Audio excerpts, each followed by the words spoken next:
Good morning guys. स्वागत है आपका फिर से आज की हमारी हिंदी की लाइव क्लास में। प्लीज़ जल्दी जल्दी जुड़ जाइए, फिर हम अपनी क्लास शुरू करते हैं।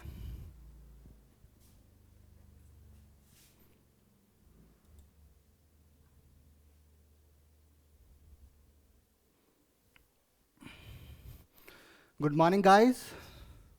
आप लोगों को मेरी आवाज़ आ रही है? प्लीज़ कमेंट में बता दीजिए एक बार कि आपको आवाज़ क्लियर है, स्क्रीन आपको क्लियर दिखाई दे रही है।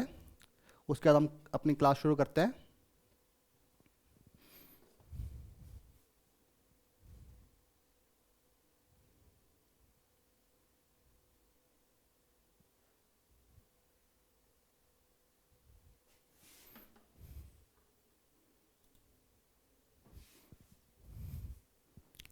आवाज़ क्लियर है आप लोगों को?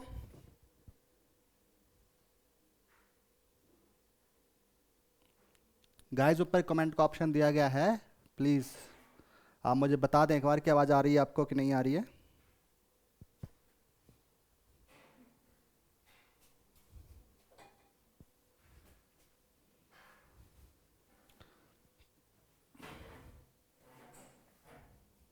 चलिए, कल हम अपनी क्लास कर रहे थे तो इस स्क्रीन में थोड़ा सा कुछ प्रॉब्लम हो गया था, तो मैं इस आपको आपका सिलेबस डिस्क्राइब नहीं कर पाया था कल। लेकिन आज हम सबसे पहले थोड़ा सा सिलेबस को देख लेते हैं, ठीक है? लाइव क्लास में आवाज़ आ रही है मेरी?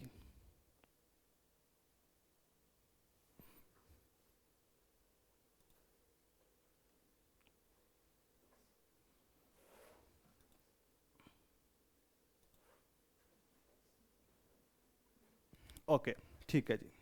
चलिए, तो कल जैसे मैंने आपको बताया था कि हमारे पास जो है वो हिंदी के जितने भी एग्ज़ाम्स हैं उनमें जो है वो 20 से 21 टॉपिक्स हैं जो आपके हर एग्ज़ाम में पूछे जा रहे हैं, ठीक है? तो ये उनकी कुछ लिस्ट है। सबसे पहले आपके पास है वर्णमाला, उसके साथ उच्चारण स्थान, कारक, संधि विच्छेद, संज्ञा, सर्वनाम, क्रिया, विशेषण, समास, तत्सम और तद्भव शब्द, शुद्ध वाक्य, उपसर्ग, प्रत्यय, वाक्यांश के लिए एक शब्द, पर्यायवाची शब्द, विलोम शब्द, समानार्थक शब्द, अलंकार, रस, और कुछ एग्जाम्स में छंद भी पूछे जा रहे हैं, और मुहावरे, लोकोक्तियाँ। ये हमारे कुछ मेन टॉपिक्स हैं जो हमारे हिंदी के सिलेबस में हर एग्ज़ाम में पूछे जा रहे हैं, चाहे वो कोई भी किसी भी तरह का एग्ज़ाम हो, ठीक है? अगर आप लोगों को लगता है कि इसमें कोई और टॉपिक ऐड हो सकता है, या फिर कोई टॉपिक मैंने मिस कर दिया है, या फिर आपको लगता है कि कोई ऐसा प्रश्न जो आपके एग्ज़ाम में आया था और इस उसका टॉपिक यहाँ पे नहीं है, तो आप मुझे कमेंट करके बता भी सकते हैं, या फिर आप हमारे ऑफिस के नंबर पे कॉल भी करके बता सकते हैं कि ये टॉपिक हम ऐड कर सकते हैं, ठीक है? तो ये हमारा सिलेबस का डिस्क्रिप्शन था। जब भी आपको क्लास की पीपीटी मिलेगी, पीडीएफ मिलेगी, उसमें आपको ये सारा जो है वो दिया गया है। तो अगर आपको लगेगा कुछ ऐड होना है तो आप इसमें ऐड कर सकते हैं, ठीक है? चलिए, तो कल हमने वर्णमाला से शुरू किया था, तो थोड़ा सा चलो हम एक बार उसको क्विक रिवीजन कर लेते हैं कि कल हमने क्या क्या पढ़ा है। ओके, तो कल हमने क्या क्या पढ़ा था? कल हमने वर्णों के बारे में बात की थी कि वर्णमाला में कितने वर्ण होते हैं।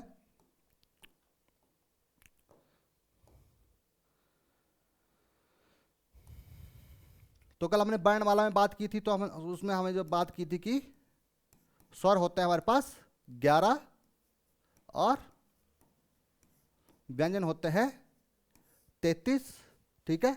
हमने 4 संयुक्त व्यंजनों की बात की थी, ठीक है? 11 स्वर, 33 व्यंजन और 4 संयुक्त व्यंजन, ठीक है? उसके बाद हमने जो है वो स्वरों के भेदों के बारे में पढ़ा कि ह्रस्व स्वर क्या होते हैं, दीर्घ स्वर क्या होते हैं, प्लुत स्वर क्या होते हैं, ठीक है? ह्रस्व स्वर जिनको बोलने में एक मात्रा इतना समय लगे, दीर्घ स्वर जिनका उच्चारण करने में हमें 2 मात्राओं जितना समय लगे, और प्लुत स्वर जो कि बेसिकली संस्कृत में उपयोग होते हैं, ठीक है। और प्लुत स्वर वो स्वर होते हैं जो जिस भी स्वर के साथ लगते हैं उसको जो है वो 3 गुना तक खींच देते हैं, ठीक है। तो ये हमारे पास स्वरों के भेद थे। फिर उसके बाद हमने जीव की स्थिति के आधार पर स्वरों के बारे में बात की, ठीक है। तो सबसे पहले पढ़े हमने अग्र स्वर, जो जीव जिनका उच्चारण करने में जीभ का जो है वो आगे का भाग जो है वो ऊपर उठता है। उसके बाद हमने 5 स्वरों की बात की, ऐसे स्वर जिनका उच्चारण करते समय जीभ का पीछे वाला भाग जो है वो कार्य करता है या पीछे वाला भाग जो है वो हरकत में आता है। उसके बाद हमने मध्य स्वरों की बात की। मध्य स्वर वो स्वर होते हैं जिनका उच्चारण करते समय जो है वो जीभ का बीच वाला भाग जो है वो ऊपर उठ जाता है, मतलब जीभ कुछ इस तरह से हो जाती है कि ये सेंटर पॉइंट जो है वो जीभ जब बीच में से ऊपर उठ रही है, ठीक है। और आप अ का उच्चारण करेंगे तो आपकी जीभ आगे से पीछे की ओर जाती है और बीच में से ऊपर की ओर उठ जाती है, ठीक है, ओके। उसके बाद हमने जो है वो मुखाकृति के आधार पर स्वरों का अध्ययन किया था। सबसे पहले मैंने बताया था आपको समृद्ध स्वर, समृद्ध स्वर जिनका उच्चारण करते समय मुख जो है वो बहुत कम खुलता है, ठीक है। उसके लिए मैंने आपको एक छोटा चार्ट भी बनाया था।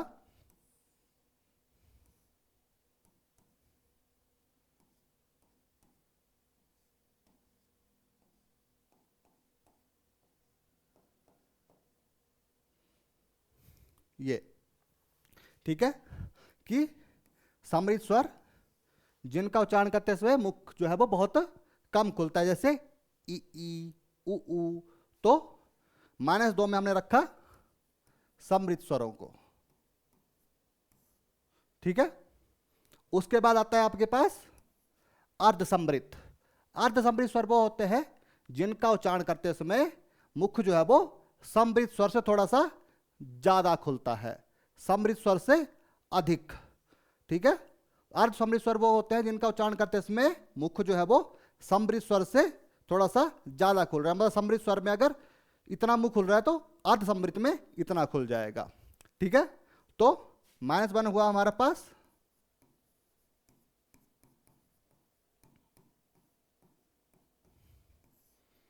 अर्ध समृद्ध स्वर। उसके बाद हमने बात की विवृत स्वर की। विवृत स्वर, विवृत स्वर वो स्वर होते हैं जिनका उच्चारण करते समय मुख जो है वो पूरा खुलता है, जैसे आ, ठीक है। आप लोगों ने जब आप डेंटिस्ट का जाते हैं या फिर आप माएँ छोटे छोटे बच्चों को बोलते हैं अगर वो जब कुछ मिट्टी मुट्टी खा लेते हैं तो कि आ करो, है ना। तो या फिर हम कुछ भी किसी को मुंह खुलवाने को हम कहते हैं कि आ करो। तो आ इसलिए बोला जाता है क्योंकि आ हमारे पास विवृत स्वर है, इकलौता ऐसा स्वर है जो विवृत स्वर है और इसका उच्चारण करते समय मुख जो है वो पूरा खुलता है, ठीक है। उसके बाद हम बात करेंगे तो विवृत स्वर हुआ हमारे पास +2, ठीक है।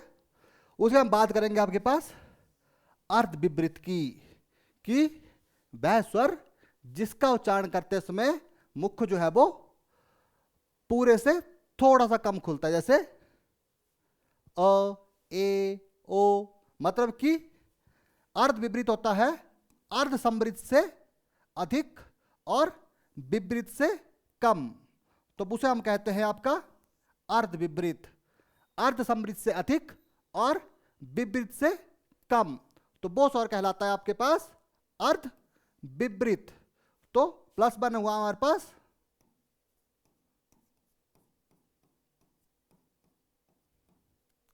अर्ध विवृत, ठीक है। ये चार्ट जस्ट मैंने आपको समझाने के लिए बनाया है कि समृद्ध -2 है, तो ऐसा नहीं है कि समृद्ध अगर छोटा समृद्ध में कम मुंह खुल रहा है तो अर्ध समृद्ध में उससे भी कम खुलेगा, नहीं।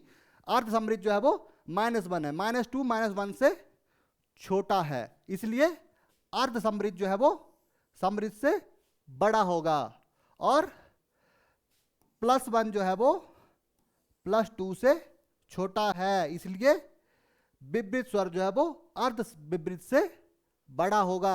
ठीक है, तो इसको याद रखें कि समृत, अर्ध समृत, विवृत और अर्ध विवृत स्वर क्या होते हैं। ओके, चलिए हम आज का टॉपिक शुरू करते हैं। तो अब आज का टॉपिक है हमारे पास कि ओष्ठाकृति के आधार पर स्वरों का उच्चारण कैसे किया जाता है और ओष्ठाकृति के आधार पर स्वर कैसे कैसे होते हैं। ओष्ठाकृति मतलब कि कौन कौन से स्वरों का उच्चारण करते समय होंठों की शेप कैसी बनती है। ठीक है, तो सबसे पहले आते हैं आपके पास वृत्ताकार। ठीक है, ऐसे स्वर जिनका उच्चारण करते समय जो है वो होंठों की आकृति जो है वो कैसी बनती है, गोल, वृत्ताकार। ठीक है, वृत्ताकार मतलब गोल स्वर, जैसे उ या फिर ओ है ना, उ और ओ। ठीक है, उ और ओ। अगर जब आप उच्चारण करेंगे तो आपका मुंह जो है वो एक ऐसे गोल, एक अंडाकार शेप ले लेता है, इसे बोलते हैं आपके पास वृत्ताकार स्वर। ठीक है, तो उ और ओ। ठीक है, इनमें हम जो है वो गोल स्वर, मुंह की आकृति जो है ऐसे गोल हो जाती है, इसीलिए इन्हें वृत्ताकार बोला जाता है। ठीक है, ओके। फिर आते हैं आपके पास अवृत्ताकार स्वर, अवृत्ताकार। ठीक है, जिनमें जो है वो गोल शेप नहीं बनती। ठीक है, जैसे ई। तो अब जब आपने उ का उच्चारण किया तो आपका मुंह में जो है वो ऐसे गोल बना। ठीक है, लेकिन जब आपने ई का उच्चारण किया तो आपका मुंह जो है, होंठ जो है ऐसे खिंच गए, है ना, इधर ऐसे कान की तरह खिंच रहे, ई। ठीक है, ए ई। तो इसमें ओ गोल नहीं बन रहा, इसमें क्या बन रहा है आपके पास, एक तरह का लंबा ई ए। ठीक है, तो अवृत्ताकार स्वर हो गए। फिर उसका हमने बात की उदासीन स्वरों की। उदासीन क्या होता है, ऐसा स्वर जिसके उच्चारण के समय जो है वो मुख की कोई आकृति बनती नहीं है, जैसे अ। अब अ का उच्चारण करेंगे तो आपका मुंह आप सिर्फ होंठ खोल रहे हैं, ना आपका मुंह इधर को खिंच रहा है, ना गोल हो रहा है, ना ऊपर को हो रहा है, बस जस्ट कैसे अ। तो इसमें कोई आकृति नहीं बन रही है, कोई शेप नहीं बन रही है, इसमें क्या हो रहा है, बस आप उदासीन, मतलब एक जैसे आपकी मुंह की कोई आकृति नहीं हो रही है, कोई एक्सरसाइज नहीं हो रही है, ऐसे अ, जस्ट आप मुंह खोल रहे हैं और अ। अब आप ई करेंगे तो आपको ई करने के लिए आपका मुंह जो है वो ऐसे खींचना पड़ेगा, ई, है ना, या उ ओ है ना, तो मुंह जो है वो ऐसे औल की तरह करना पड़ेगा आपको। ठीक है, तो ये होते हैं आपके पास उदासीन स्वर। उसके बाद आता है आपके पास औ। ठीक है, औ, ये शब्द जो है वो, ये वर्ण जो है वो कहां से आया है, अंग्रेजी भाषा से। औ जो वर्ण है हमने कहां से लिया है, अंग्रेजी भाषा से लिया है। ठीक है, ये हमारे पास इंग्लिश का वर्ण है औ। चलिए अब हम व्यंजनों की बात कर लेते हैं। तो हमारे पास कितने व्यंजन थे, 33 व्यंजन। ठीक है, 33 व्यंजन है हमारे पास। ठीक है, तो 33 व्यंजन कहां से कहां तक हैं, क से लेकर ह तक। ठीक है, क से लेकर ह तक आपके कितने व्यंजन होते हैं, 33। ठीक है, तो पहले 33 जो व्यंजन हैं उनके बारे में बात करेंगे, फिर आगे जो हमारे पास कुछ हिडन व्यंजन हैं या फिर कुछ अन्य प्रकार के व्यंजन हैं उनके बारे में हम बात करेंगे। तो सबसे पहले आता है हमारे पास स्पर्श व्यंजन। स्पर्श का मतलब क्या होता है, स्पर्श का मतलब क्या होता है, स्पर्श का मतलब होता है किसी चीज को टच करना। ठीक है, तो स्पर्श व्यंजनों की परिभाषा हमारे पास होती है कि ऐसे व्यंजन या वह वर्ण जिनका उच्चारण करते समय जीभ जो है मुख के किसी न किसी भाग को स्पर्श करती है। वह वर्ण जिनका उच्चारण करते समय जीभ मुख के किसी न किसी भाग को स्पर्श करती है वो कहलाते हैं आपके पास स्पर्श व्यंजन। ठीक है,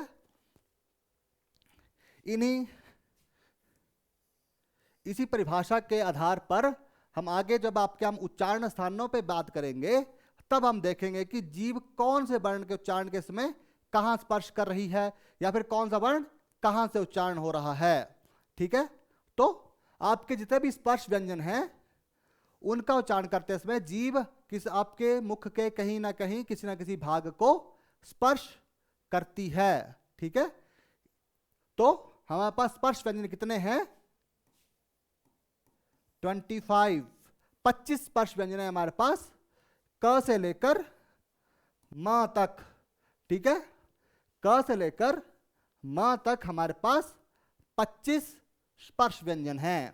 ठीक है, और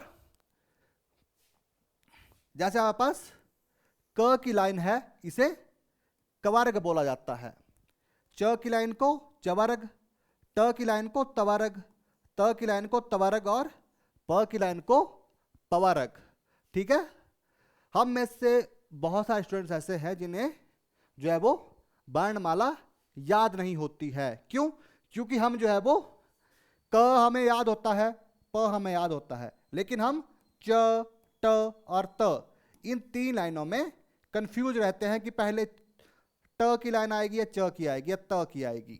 ठीक है, तो अगर हमें कवर्ग, चवर्ग, टवर्ग, तवर्ग और पवर्ग ये 5 शब्द क, च, ट, त और प, ठीक है, क, च, ट, त और प, अगर ये 5 वर्ण हमें याद होंगे तो हमें पता है कि पहले कवर्ग आएगा क, ख, ग, घ, ण, फिर चवर्ग आएगा च, छ, ज, झ, ञ, फिर टवर्ग आएगा ट, ठ, ड, ढ, ण, फिर तवर्ग आएगा त, थ, द, ध और न, और उसके बाद पवर्ग आएगा प, फ, व, प, फ, ब।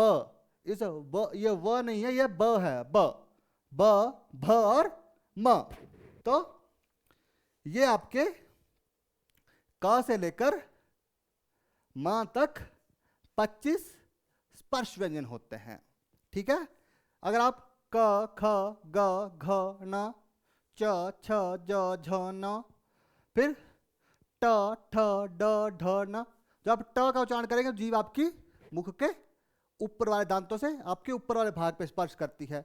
जब आप त का उच्चारण करेंगे त, थ, द, ध, न, तो त का उच्चारण में आपकी जीभ जो है वो आपके दांतों पे लग रही है, जैसे प, फ, ब, भ, म, है ना। तो आपके होंठ हिल रहे हैं लेकिन आपकी जीभ भी अंदर थोड़ी थोड़ी हरकत कर रही है। ठीक है, फिर आपके जैसे क, ख, ग, घ, न, तो जीभ आपकी नीचे की तरफ दांतों की जो जीभ का जो स्थान है वहीं पे वो थोड़ी थोड़ी पीछे पीछे कट रही है, क, ख, ग, घ, न, है ना।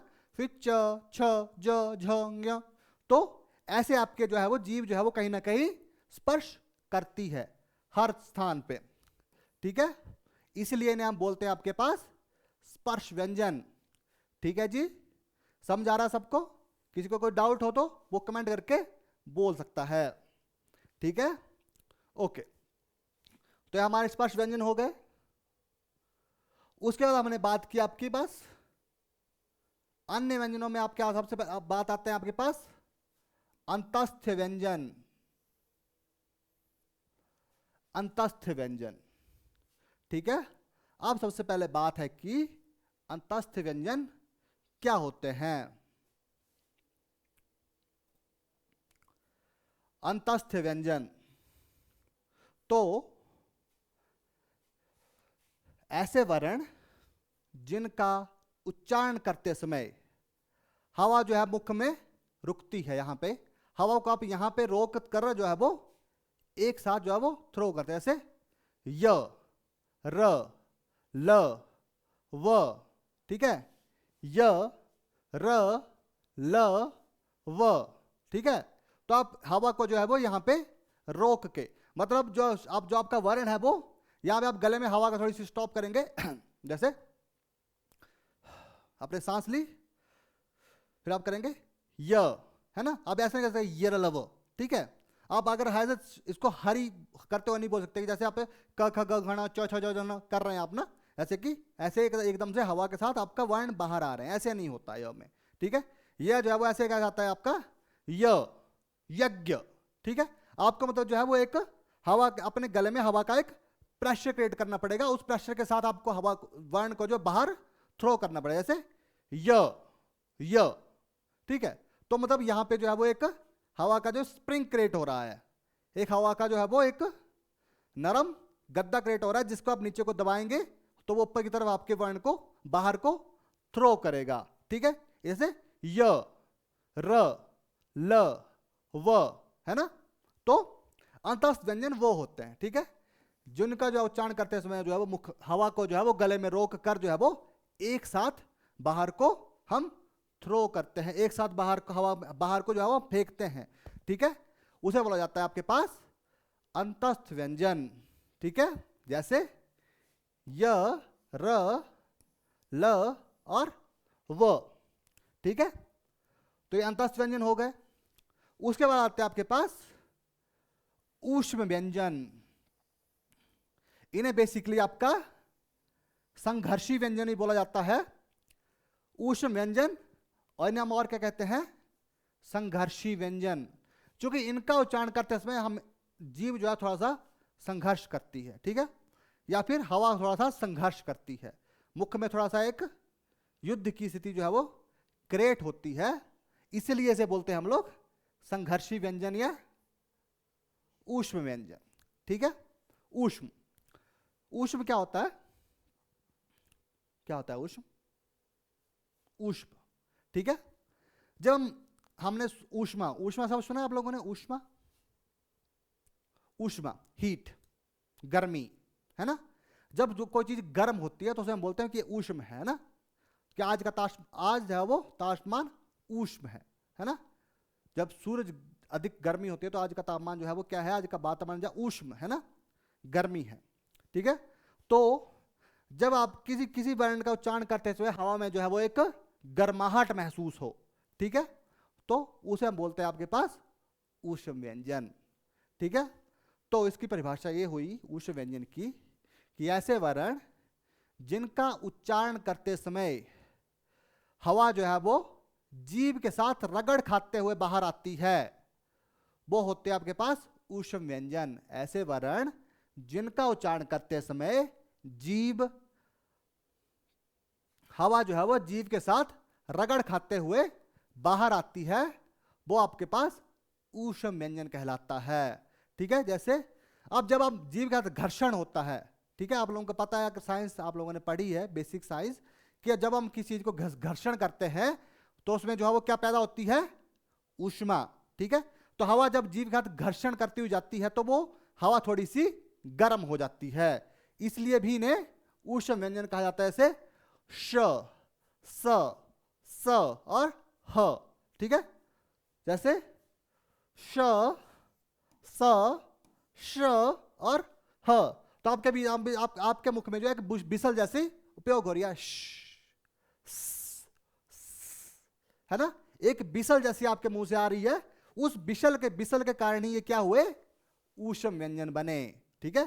जैसे श, स, श और ह, ठीक है। तो ये चार जो है आपको क्या है, ऊष्म व्यंजन, ठीक है। इनका उच्चारण करते समय जो है वो हवा गर्म होती है, इनका उच्चारण करते समय क्या होती है, हवा गर्म होती है, ओके। उसके बाद हमने कल एक चीज और पढ़ी थी, संयुक्त व्यंजन। संयुक्त व्यंजन क्या होते हैं, वह व्यंजन जिनका उच्चारण करते समय क्या होता है, वह व्यंजन जिनका उच्चारण अकेले नहीं होता है, ठीक है। वह व्यंजन जिनका उच्चारण करने के लिए जो है वो किसी अन्य व्यंजन की सहायता लेनी पड़ती है, ठीक है, या फिर वह वर्ण जो अन्य किसी व्यंजन की सहायता से बोले जाते हैं, ठीक है। क्योंकि व्यंजनों की परिभाषा क्या होती है कि वह वर्ण जो स्वरों की सहायता से बोले जाते हैं वो आपके व्यंजन कहलाते हैं, ठीक है। व्यंजनों की परिभाषा क्या होती है कि वह वर्ण जो स्वरों की सहायता से बोले जाते हैं वो व्यंजन कहलाते हैं। ठीक है, जितने भी आपके व्यंजन हैं वो किसकी सहायता से बोले जाते हैं? स्वरों की सहायता से। ठीक है, जैसे कि अगर आप क लिखते हैं तो क कैसे बोला जा रहा है? क हलंत प्लस अ। ठीक है, आप लोगों को हलंत की प्रक्रिया पता है कि ये हलंत क्यों लगता है? अगर हम किसी भी वर्ण को हलंत कर रहे हैं, हम लिखते हैं ना कि ये शब्द हलंत है, ये शब्द आधा है, तो आधा क्यों होता है? उसमें से ऐसा क्या चीज नहीं है जो हम उस वर्ण को आधा लिख रहे हैं?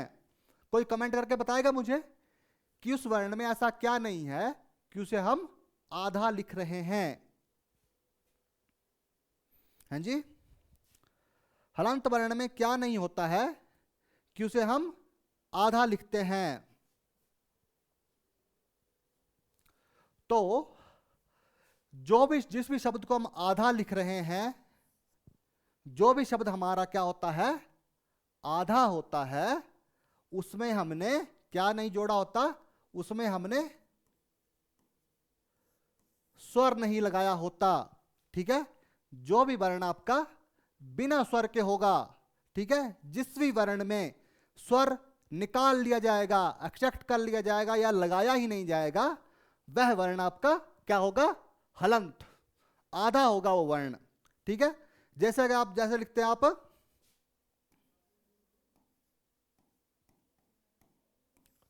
कुत्ता, है ना, आपने कुत्ता शब्द लिखा, है ना। अब इस कुत्ता में जो ये आधा त लगा है, इसका मतलब है कि इसमें से हमने स्वर निकाल लिया है। क्योंकि अगर आप इसमें स्वर लिख देते तो ये क्या बन जाता? कुत्ता। ठीक है, कुत्ता। ठीक है, तो हम इसको जो है वो हम कैसे लिखेंगे अब? त, त, ना कि त, इट्स त। मतलब कि हमें जो है वो अपने स्वर को क्या करना पड़ेगा? रोक के रखना पड़ेगा, कुत्ता, है ना। अगर हम इसमें जो है वो आधा त नहीं लगाएंगे तो क्या बन जाएगा? ये कुत्ता हो जाएगा, है ना, कुत्ता। तो हमें जब हम आधा शब्द लिखते हैं तो हम उसको कैसे पढ़ते हैं? जैसे क, ख, है ना कि क इस क, है ना, क्या। मतलब क जो है वो हम थोड़ा सा अपने दिल में पत्थर रख के रोक के बोलते हैं, उसे बोलते हैं हम, उसे उस वो होता है हमारे पास आधा वर्ण। ठीक है,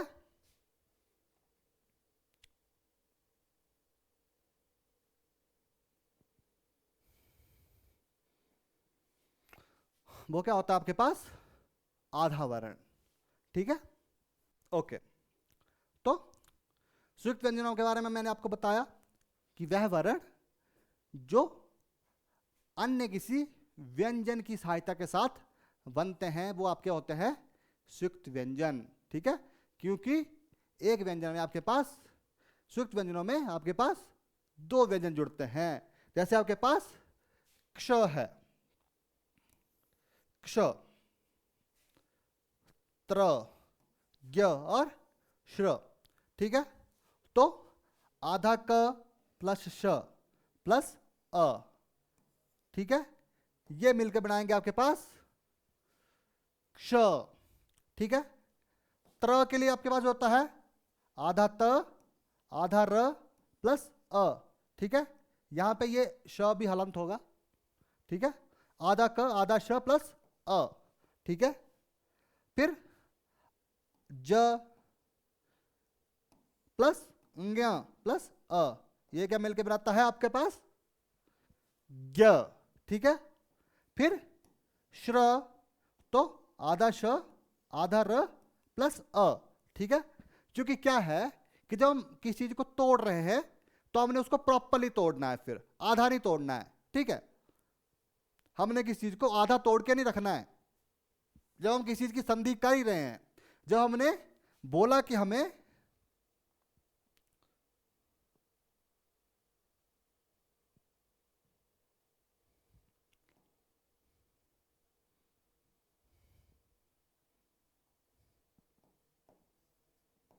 जब हमने बोला कि हमें क्ष लिखना है है ना। तो भी क्ष का जो हम लिखेंगे कि संयुक्त व्यंजन में क्ष कहाँ कहाँ प्रयोग होता है, कौन कौन से वर्ण लगते हैं क्ष में, तो हम लिखेंगे कि हम जो है वो आधा क प्लस आधा श प्लस अ, ठीक है। तो हम ये नहीं करेंगे कि हम जो है वो यहाँ पे क्या करेंगे जी कि क प्लस श लिख देंगे, नहीं, हम ओनली क और श नहीं लिखेंगे। क्यों? क्योंकि जब हम किसी चीज को तोड़ते हैं तो उसे हम प्रॉपर तोड़ते हैं, ठीक है। हम ऐसे नहीं कि आधा तोड़ के छोड़ देंगे, नहीं जी, ये हमें किसी चीज के दो ही टुकड़े नहीं करने हैं। अगर उसका तीसरा टुकड़ा हो रहा है तो हम उसके तीसरे टुकड़े को भी रख के बाहर रखेंगे। किसी चीज को डिसमेंटल अगर हम कर रहे हैं, ठीक है, तो हम उसे जो है प्रॉपर डिसमेंटल करेंगे ताकि हमें उसे पता चल सके कि उसके अंदर क्या क्या चीजें हैं। तो हम जब हमने क्ष को तोड़ा तो हमें पता चला कि इसमें आधा क है, आधा श है,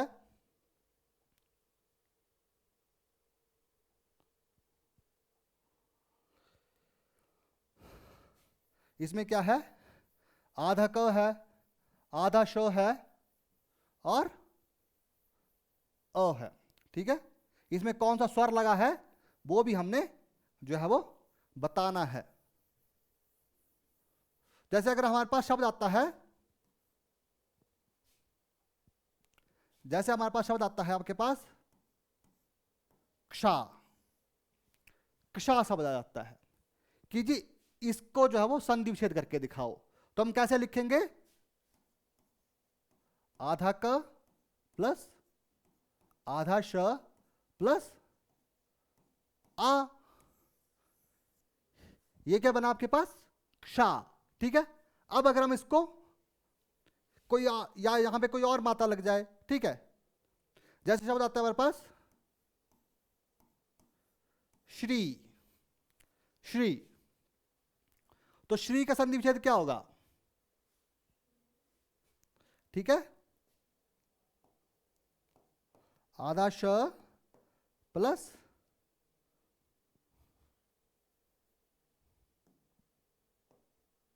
आधा र प्लस बड़ी ई, ठीक है,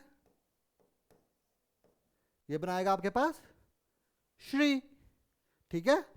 तो इसलिए हमें अपना स्वर अलग से निकालना आवश्यक है ताकि हमें यह पता चल सके कि इसमें कौन सा स्वर प्रयोग हुआ है, ठीक है। यहां तक सबको समझ आ गया? थम्स अप कर दे अगर सबको समझ आ रहा है तो। ओके, फिर हम जो है वो आपके कुछ विशेष व्यंजनों के बारे में बात करेंगे। विशेष व्यंजन, ठीक है।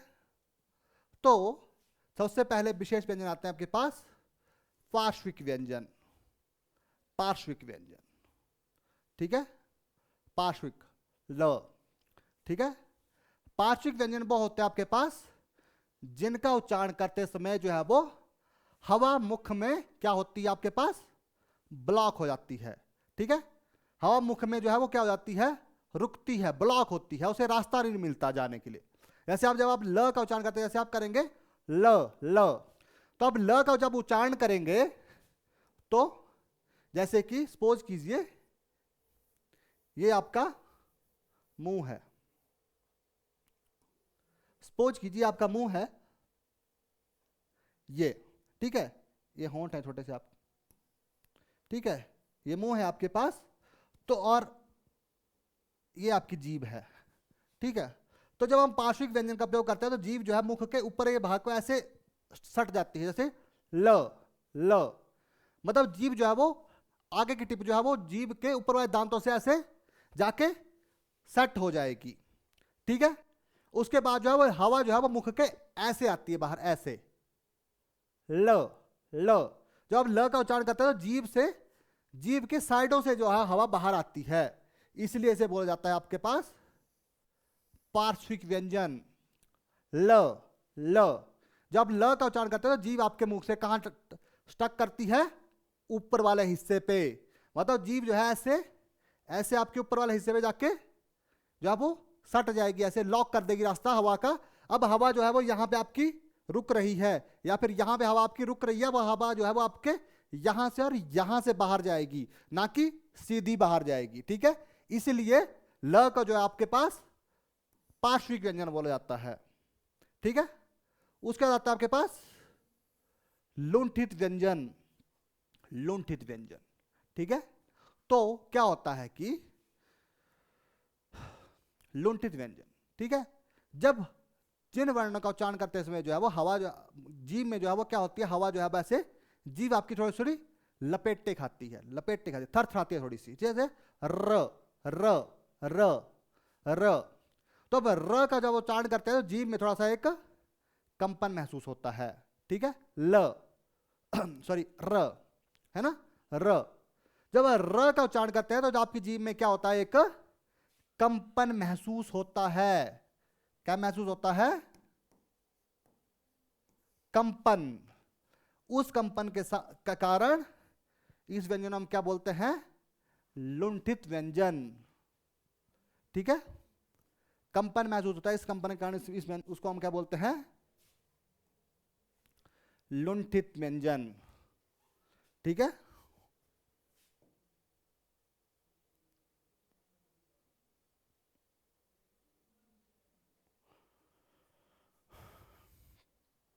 ओके, फिर उसके बाद आता है आपके पास उदरस्पृष्ट व्यंजन, उदरस्पृष्ट व्यंजन, ठीक है। और से हम बोलते हैं आपके पास, इसे क्या बोला जाता है, ड और ढ, ठीक है। जब आप जब बोलते ढ और ढ, ठीक है, जैसे आपके पास शब्द आता है ट ठ ड ड, ठीक है। तो ये आपके पास कहां से बना है, ड और ड से, ठीक है। लेकिन ये क्या है आपके पास, ड और ढ, ये क्या है, ड और ढ, ठीक है। तो इन शब्दों को हम कहां उपयोग करते हैं, जब इन दो शब्दों पे हमें क्या करना होता है, जोर देना होता है, थोड़ा सा इन शब्दों को थोड़ा सा क्या करना होता है, भारी बनाना होता है, तब हम जो है वो इन शब्दों के साथ क्या है, यहां पे एक बिंदी, यहां पे एक बिंदी जोड़ देते हैं, ठीक है। इसे हम बोलते हैं उदार स्पष्ट व्यंजन, ठीक है। जैसे हमारे पास उदाहरण है, जैसे पढ़ना, ठीक है ना। तो अगर हम इसका लिखेंगे तो क्या होगा, वो पढ़ना हो जाएगा, पढ़ना, ठीक है। वो क्या होगा, अगर ड लिखना है तो हमें इसमें क्या लगाना पड़ेगा, एक यहां पे एक बिंदु लगाना पड़ेगा, ठीक है। फिर ये शब्द है हमारे पास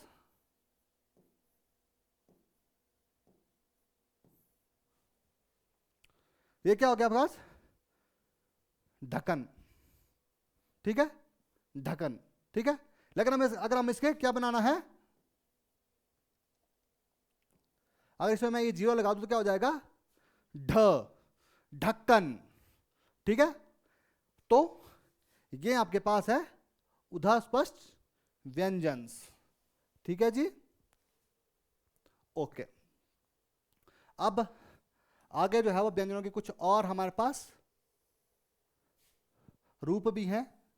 यह सबसे पहले आता है आपके पास स्वर तंत्रिकाओं के कंपन के आधार पर जो है वो घोष और अघोष व्यंजन, ठीक है।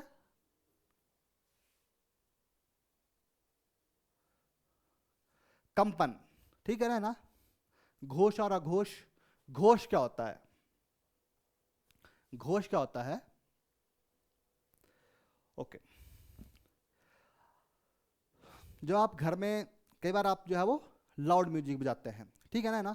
आप लोगों के घर में म्यूजिक लगा होता है, लेकिन अगर वो म्यूजिक धीमा लगा हो तो हमें डांस का जो है वो फ्लो कभी नहीं बनता हमारा।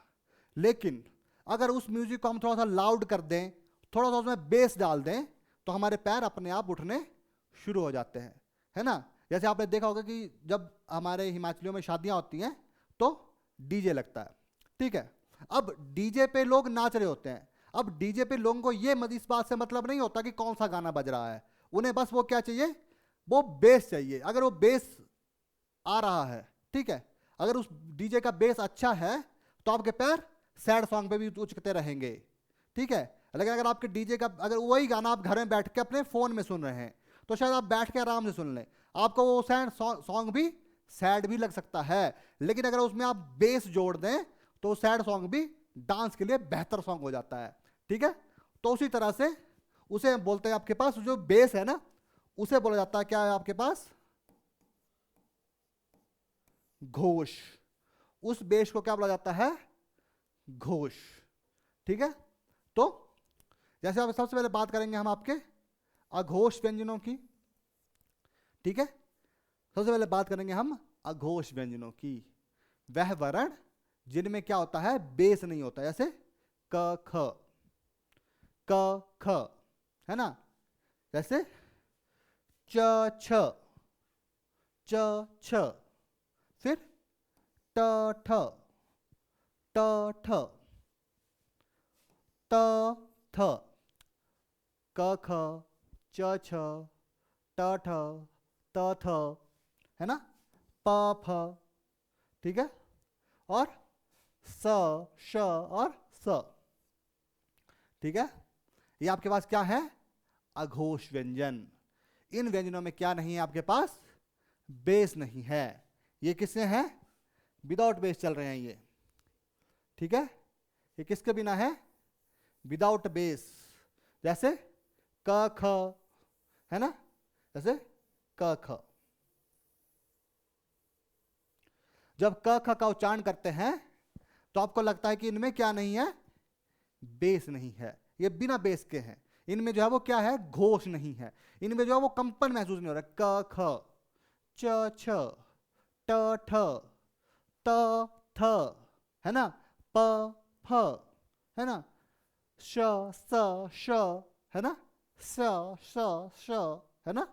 इनमें जो है वो क्या नहीं हो रहा है आपके पास, जो है वो कंपन महसूस नहीं हो रहा है आप लोगों को। ठीक है, कंपन महसूस नहीं हो रहा, तो ये क्या हो जाता है आपके पास, अघोष व्यंजन। ठीक है, उसका हम बात करते हैं आपके पास सघोष व्यंजनों की। वह वर्ण जो घोष के साथ आते हैं, वह वर्ण जिनमें कंपन होता है, वो आपके पास होते हैं सघोष व्यंजन। वह वर्ण जो घोष के साथ आते हैं, जिनमें कंपन होता है, वो आपके पास क्या आते हैं, सघोष व्यंजन। और सघोष व्यंजन कौन से हैं, जैसे ग घ, ग घ, है ना, क ख ग घ, ग घ, ग घ। जब ग और घ का उच्चारण करेंगे तो आपको लगेगा कि आपकी साउंड में एक बेस आ गया है। जैसे ज झ, ज ज। जब ज का उच्चारण करते हैं तो आपके आपके मुंह में एक ऑटोमेटिकली कंपन महसूस हो जाता है आपको। ऐसे जब आप जैसे क ख आप कर रहे हैं तो आपको वो आराम से निकल रहा है, क ख, है ना, जैसे। लेकिन ग घ, ग घ, है ना, वो एक बेस उत्पन्न कर रहा है ना। वैसे ही जब आप च छ बोलते हैं तो वो च छ नॉर्मल है, लेकिन ज ज, ज झ, ज झ, है ना, झ, तो वो आपके हाथ एक बीट उत्पन्न कर रहा है। फिर द ध, द ध, द ध, ध ध, है ना, तो वो क्या है आपके पास, जैसे ट ठ, द ध, है ना। तो ध में जो है वो एक क्या है, आपकी बीट उत्पन्न हो रही है, एक घोष उत्पन्न हो रहा है। फिर जैसे त थ, है ना, त थ, और ढ ढ, ड ढ, ड ढ, है ना। फिर प फ, तो प फ, है ना, सिंपल है, घोष नहीं है इसमें। लेकिन ब भ, भ ब ब भ, है ना, तो इसमें क्या है, एक तरह का आपका बीट है। ठीक है, तो ये आपके पास होते हैं अघोष और सघोष व्यंजन। ठीक है, ओके। उसके पास हमारे पास आते हैं कुछ और तरह के वर्ण आते हैं, अल्प प्राण और महाप्राण। ठीक है, मोस्ट ऑफली आप लोगों ने सुन रखा होगा इनके बारे में, अल्प प्राण और महाप्राण। प्राण, प्राण क्या होता है, बेसिकली सांस। ठीक है, कि प्राण, है ना। जैसे आप जब आप कोई काम करते हैं, आप कुछ लोग होते हैं जो ऐसे ही ढीले से होते हैं ना, तो उनमें जैसे कि हिलते हैं, ऐसे हवा के साथ झुलते रहते हैं, तो हम उन्हें क्या बोलते हैं कि इनमें प्राण ही नहीं है, है ना। मतलब क्या होता है उनमें प्राण ही नहीं है, कि प्राण ही नहीं है, ऐसे जो है वो ऐसे हिलते चलते रहते लोग ऐसे ऐसे धीरे धीरे, है ना। आलसी लोग ऐसे ऐसे चले हुए धीरे धीरे ऐसे, जिंदगी जिनकी जिंदगी में कोई ऐसे जिसमें ऐसे है ना, तो वो आपके होते हैं। अब लेकिन कुछ लोग होते हैं जो ऐसे स्ट्रांग, है ना, तो अब जो स्ट्रांग व्यक्ति होता है उसको हम बोलते हैं कि इसकी जिंदगी मतलब इसमें इसकी शरीर में जो है बहुत प्राण है, बहुत जान है, इसमें बहुत ताकत है ना। तो बेसिकली यहाँ पे ताकत जो है, प्राणों को जो है किससे नापा जाता है, ताकत के साथ, कि आपका शरीर में कितनी ताकत है ना। तो अल्प प्राण और महाप्राण, तो मतलब क्या है कि वह वर्ण जिनका उच्चारण करते समय जो है आपको क्या होता है, आपका ताकत अधिक लगती है, जोर अधिक लगता है ना, ठीक है, या फिर आपका अधिक सांस खर्च होती है, वो आपके होते हैं अल्प प्राण, ठीक है। तो जैसे हमारे दिल की धड़कन को नापने के लिए हम क्या करते हैं, फ्रीक्वेंसियां यूज करते हैं ना, कि जी ये फ्रीक्वेंसी है आपके दिल की धड़कन, अगर ये ऐसे ऐसे सीधी चल जाए तो आपके दिल की धड़कन रुक चुकी है, लेकिन अगर आपकी दिल की धड़कन ऐसे ऐसे चल रही है, इट मीन्स कि आप क्या हैं, क्या हैं आप, जिंदा हैं, है ना। अगर ये लाइन आपकी ऐसे ऐसे चल रही है तो आप मतलब जिंदा हैं, लेकिन अगर आपकी लाइन ये ऐसे सीधी हो गई मतलब आप क्या हो गया, मर गए, है ना। तो ये होता है आपके पास अल्प प्राण और महाप्राण, ठीक है।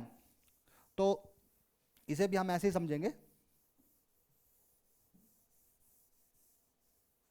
ठीक है, कि जिन वर्णों के उच्चारण में हमें कम सांस खर्च करनी पड़ रही है, कम जोर लग रहा है, वो आपके होंगे अल्प प्राण। जैसे क, जैसे आपके पास शब्द है क, है ना, क का उच्चारण करते समय जो हमें जो है वो हमारा कम प्राण खर्च हो रहे हैं। लेकिन उसी तरह से आपका जो है वो, जैसे आप सांस लिया आपने, जैसे आपने बोला क, है ना,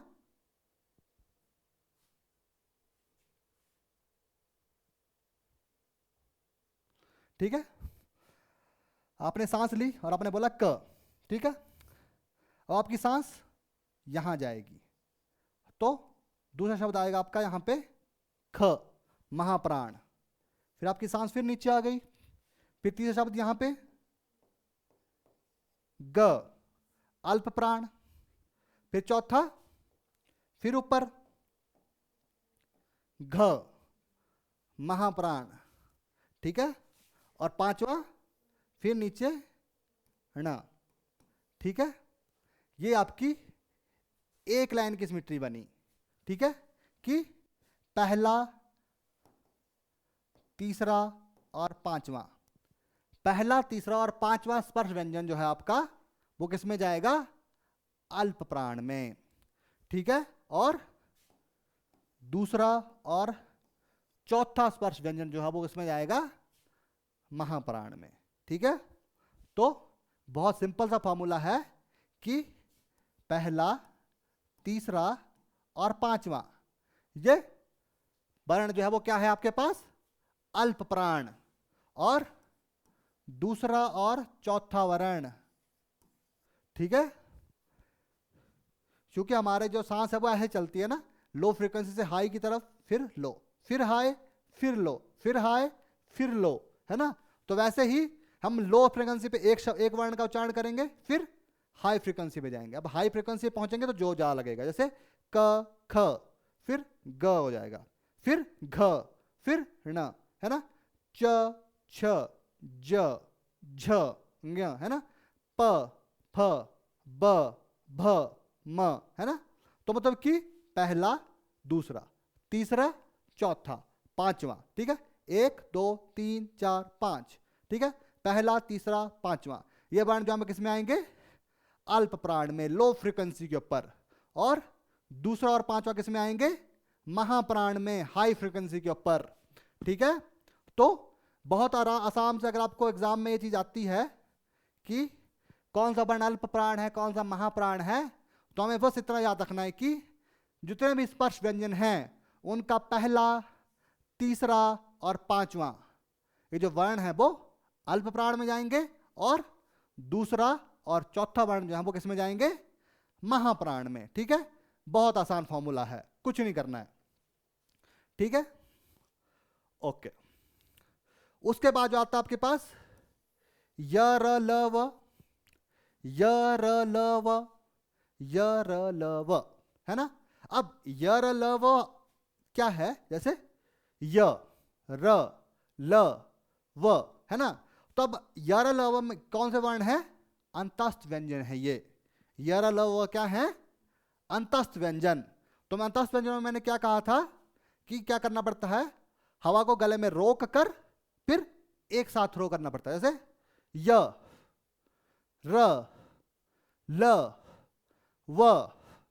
तो एक वर्ण में आपकी पूरी सांस खत्म हो जा रही है, ठीक है। फिर आपने अगली सांस ली य र ल व, तो मतलब क्या है, आपने इनको आपने लय में नहीं बोला, जैसे क ख ग घ ण, च छ ज झ न, ट ठ ड ढ न, त थ द ध न, प फ ब भ म, ऐसे नहीं बोल रहे हम, इनको बोल रहे हैं य र ल और व।